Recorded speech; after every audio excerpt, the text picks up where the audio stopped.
My name is Cleopatra Philopator, Queen of Egypt, daughter of the Nile, last of the Ptolemies. Born in the shadow of the Great Pyramids, I was raised not for softness, but for rule. I have walked marble halls that echo with the voices of gods, and I have worn a crown heavy with betrayal. But there was a day, on the waters of the Nile, when even I, Cleopatra, felt the breath of ruin close upon me.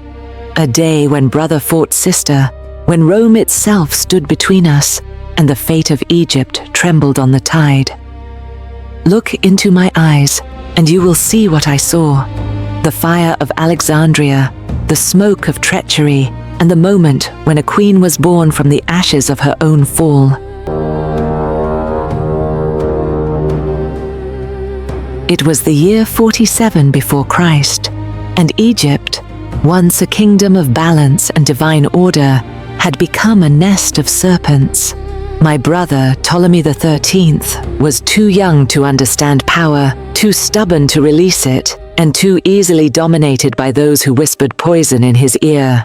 His advisors feared me for what I truly was: educated, multilingual, beloved by the people, and trained to rule. So they did what cowards do. They struck from the shadows. One decree, and I was exiled, cast from Alexandria like a criminal, stripped of the throne that carried my bloodline. But exile did not break me. Exile sharpened me into steel. The desert became my teacher.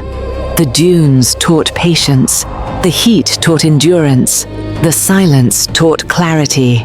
And in that silence, I swore that I would return, not as a fugitive pleading for restoration, but as a queen reclaiming her birthright.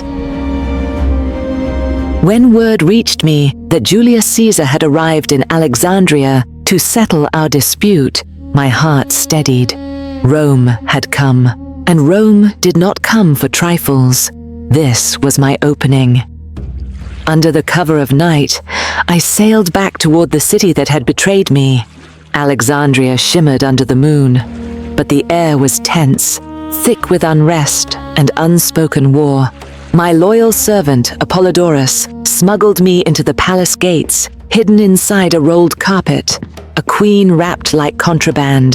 The gods must have laughed, but destiny demands sacrifice, and pride is a small price to pay for a throne. When the carpet unfurled before Caesar, I rose, dusty, determined, unbroken. He did not see a fallen monarch.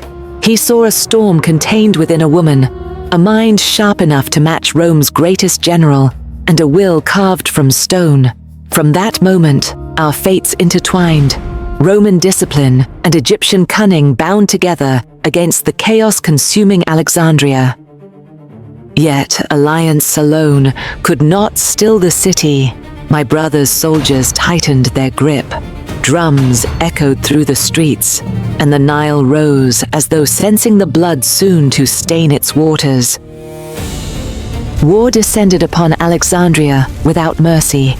Fires raged across the docks, their reflections dancing on the black water like serpents of flame.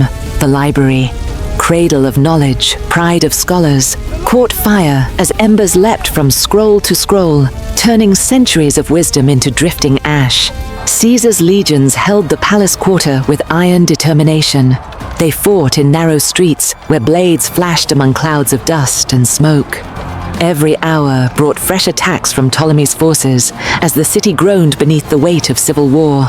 I watched from the balcony as catapults shattered columns older than empires. The air tasted of marble dust and fear, but fear did not rule me.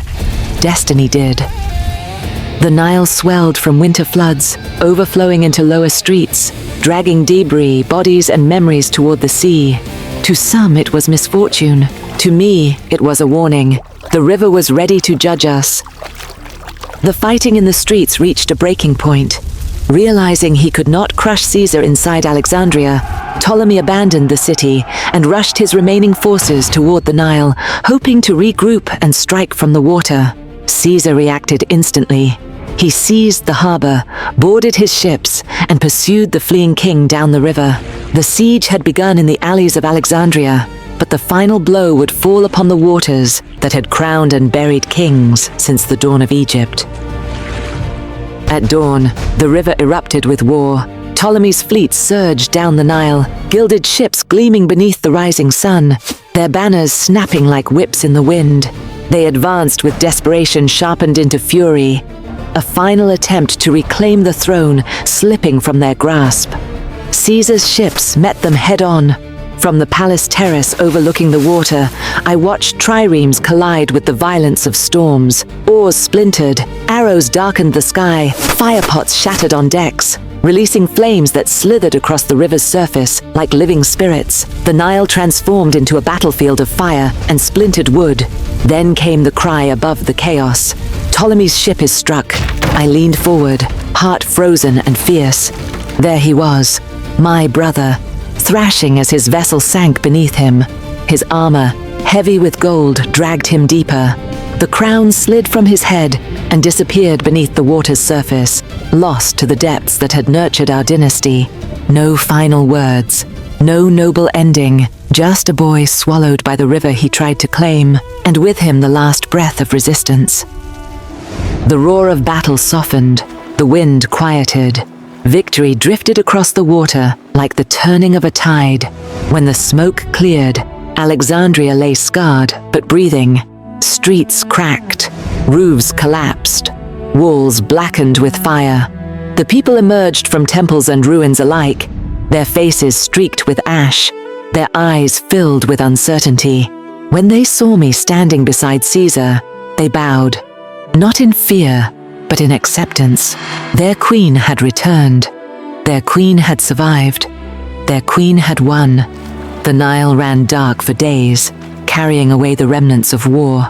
But amid ruin and mourning, one truth blazed like the desert sun. The throne of Egypt was mine. I tell you this not in triumph, but in remembrance. For a crown is not won once, it is defended every breath. Power is a river, shifting, relentless, unforgiving. Only those who understand its currents survive its pull. My brother ruled through fear, I ruled through destiny. The gods placed Egypt in my hands, and I carried her forward through fire, blood, and rebirth. I am Cleopatra, last queen of Egypt, and this was the battle for Egypt. If you seek to see more through the eyes of those who shaped history, then come, for the Nile still flows, and her memories run deep.